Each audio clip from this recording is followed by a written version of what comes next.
Hey everybody, it's Lisa McManus from America's Test Kitchen Gearheads, and I'm here to answer some of the questions you raised in our last video about making coffee at home.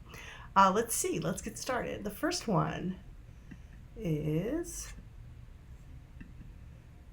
okay, it says, it appears that the 4 cups Lisa made in her Bodum French press came out to 1 cup. Yeah, here's the thing about that. Every manufacturer of coffee makers designates the amount that's in 1 cup as a different amount. They tend to be 4 ounces, 5 ounces, or 6 ounces, never the 8 ounces that we think of as a cup in the kitchen. So depending on the coffee maker, a 4 cup coffee maker, an 8 cup coffee maker can make the same amount of coffee. Even with the larger brewers, 8, 10, or 12 cup coffee makers can all make, say, 40 ounces of coffee, which if you consider, say, maybe 8 to 10 ounces per cup, doesn't make 12 cups of coffee. So you have to kind of figure out what they're calling a cup. But really probably easier to look at the number of ounces of water that you're being told to put in and kind of judge based on that how much coffee it's making. So yeah, 4 cups of a Bodum French press added up to 1 great big American cup of coffee. So an 8 cup brewer really makes 2 good sized cups, or 4 slightly smaller ones, not 8 cups in the American sense. Till the coffee industry all gets on the same page about that, we're kind of stuck with it. And it's kind of confusing and a little bit annoying. I get it. Okay, another question. You're using a $300 brewer, presumably the Techniform, and a not cheap burr grinder, and presumably excellent beans, but using tap water? Okay, yeah, I'm pretty sure that this is referring to Hannah using her tap water to make coffee.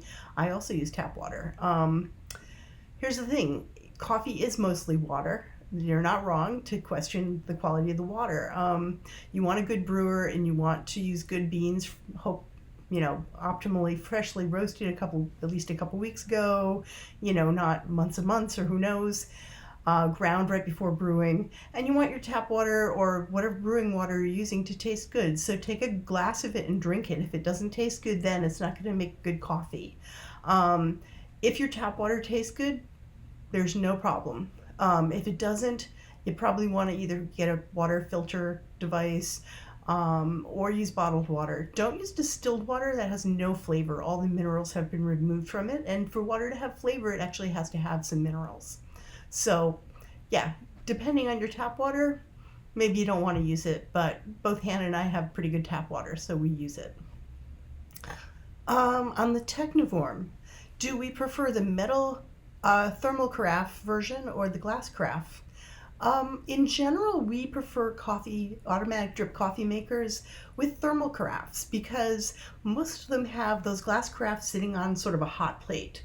And the hot plate just burns the heck out of that coffee in minutes. So within 30 minutes of it brewing, it's not drinkable. You don't want it. So we really like a thermal carafe. It's going to keep the temperature, it's going to keep the flavor all basically as it was when it was brewed, which is definitely what you want for much longer than a glass carafe. That said, we hear some reports from Techniform that their glass carafe doesn't sit on that kind of a hot plate. We haven't yet tested that, but it's on our radar. So at some point we'll be able to report back on that. But in general, yeah, we prefer the thermal carafe made of metal. It's also not breakable. Yay. Okay. Someone said, I find it fascinating that Lisa uses a blade grinder. Yes, so do I. But you know what happened? We tested burr grinders and blade grinders last year in the test kitchen.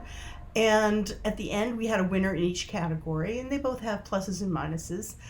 But we wanted to know this question about the flavor. So we invited in 4 coffee experts, people who are roasters, baristas, flavor experts.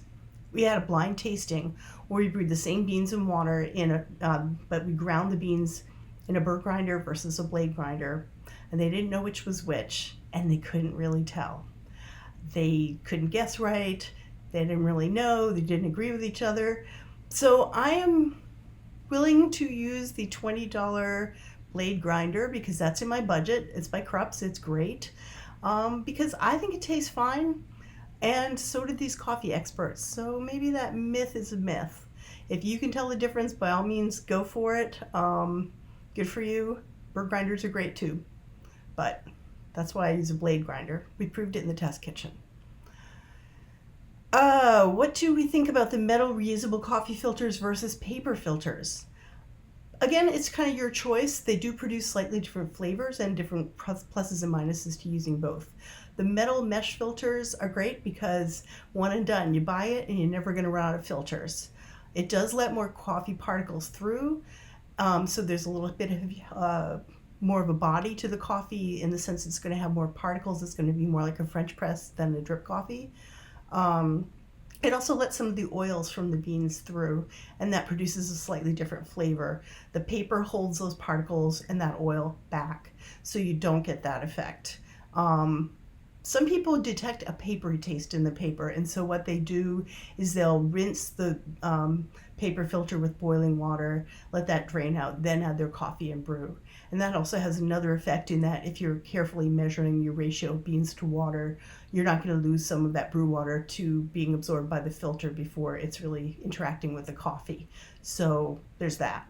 But if you're not sure which you like better, try both. And they both have perfectly good outcomes with different effects.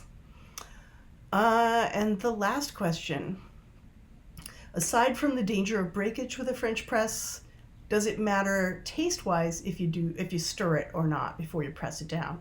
As you know, in the video, I pointed out that one of the tricks I learned in the test kitchen is that after the water and the coffee sit together in the French press, if you open it up, give it a little stir before you go to press it down, it just breaks up that little puck of coffee and some of that pressure that it forms in there, so that you see people really straining to push it down, and that's often when the glass breaks.